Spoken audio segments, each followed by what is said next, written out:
Over a period of time, you'll probably find your heli makes erratic movements in flight. This is most noticeable on the tail. Instead of smooth turns, the tail will jerk. And these are what we call glitches. And one of the major causes of glitches are dirty potentiometers. We call them POTS for short. They're easy to clean. First thing you need to do is take out your batteries, take out your 4 screws, take out this little ring here on your trainer switch, and then we can open up the case. Now you'll also have this lead here, which is your battery lead, which will be plugged in on here on your circuit. So you can just unplug that, so then you've just got this free now, which makes it a lot easier for moving around and getting your spray in to clean the pots. Now firstly, let me show you where they are. You've got 4 circuit boards here, 1, 2, 3, 4, and underneath these are your pots. Let's move it in so you can, there they are, these little silver things here. Now to clean them, what you need is something like a contact cleaner spray. Don't use WD-40 because that isn't good to plastic and it will melt it, it will soften the plastic. So you need, I got mine from Maplin's, which is a contact cleaner, but make sure that it's safe to use on plastic. What you need to do is get the spray right in here, this little opening here.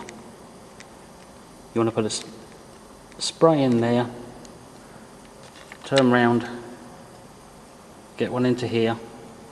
It's a bit harder to find on this one. If we turn it round, you can probably see there's the opening on this one. So a quick spurt of spray in there, and then just move your sticks around to clean them up. And I'll normally put in another quick spray in each, move it around again, just about sort of 20 seconds, move it around, and then do the same on these other 2. If your spray hasn't got a long nozzle to get right into these gaps, then the best thing to do is just get something like a cable tie and just rest that in the hole, and then put the spray onto here, and then that will run down and drip into your little slot down here, rather than spraying it all over your circuitry. Once you've given both a couple of sprays and you've moved the sticks around, then they should be clean and ready to fly again. And depending on how often you fly as to how often you need to do it, but it's literally a 5-minute job.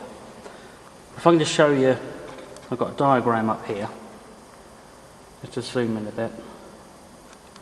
Right, that is a basic potentiometer. And on here you've got the resistance element that goes all the way around, and on here you've got the wiper. Now this shaft here would go to your sticks, so as you turn your sticks, the wiper will go around on the resistance element, and what happens is after time on cheaper TXs, this will wear away and you'll get like a fine powdery dust, and you'll get deposits around here, and then obviously you're going to get a poor contact, which is why you're getting the glitches. On more expensive TXs, this is made of more expensive materials and you don't get that dust build up, so it doesn't need to be done.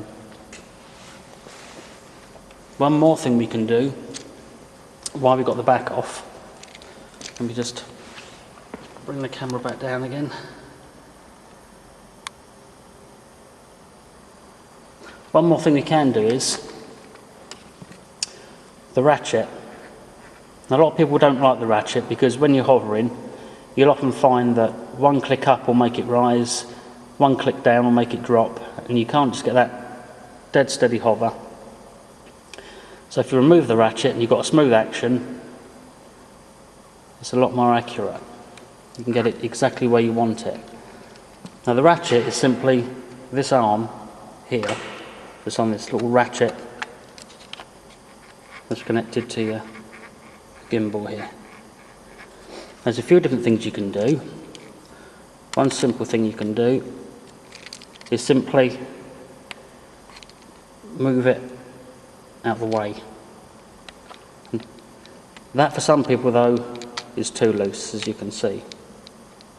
That's quite loose, so people don't tend to want to do that. The other thing you can do is file away these notches on here, but then you're going to get dust in here and it's fairly permanent. If you do find you want the ratchet on later on, then there's nothing you can do. You're stumped. The other thing that what I did was to undo it. It's a bit fiddly. What I did was to undo it and turn it round and just put a slight bend in the arm, turn it over, and then you can screw that back on.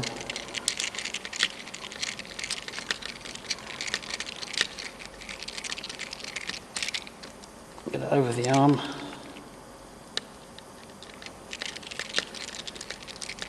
Screw that in. And that to me is a nice feel. It's not too loose, but it's not that tight either. Or if you wanted to, you could get some silicone fuel tubing from a model shop and slide some of that over the arm, so you've got a bit more resistance there if that's too loose for you. And once that's all done, it's just doing the opposite then, which is plug your lead back in to your board, your battery lead, which can only go one way. You've got little lugs on here and little slots on here, so you can slide that back in.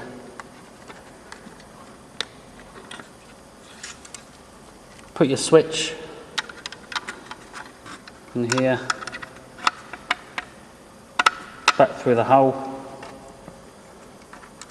put your top ring back on. It's a little bit fiddly. One thing you've got to be sure of is when that's on, when you put your case back together again, have a good look as it goes back together to make sure these leads, as you can see this one here, doesn't foul any of this, because obviously you're going to lose your movement when you're flying. So make sure all your wires tuck out the way, look as close as you can as you're closing it up, and you can put it back together again, put your 4 screws in, put your batteries in, and you're ready to go.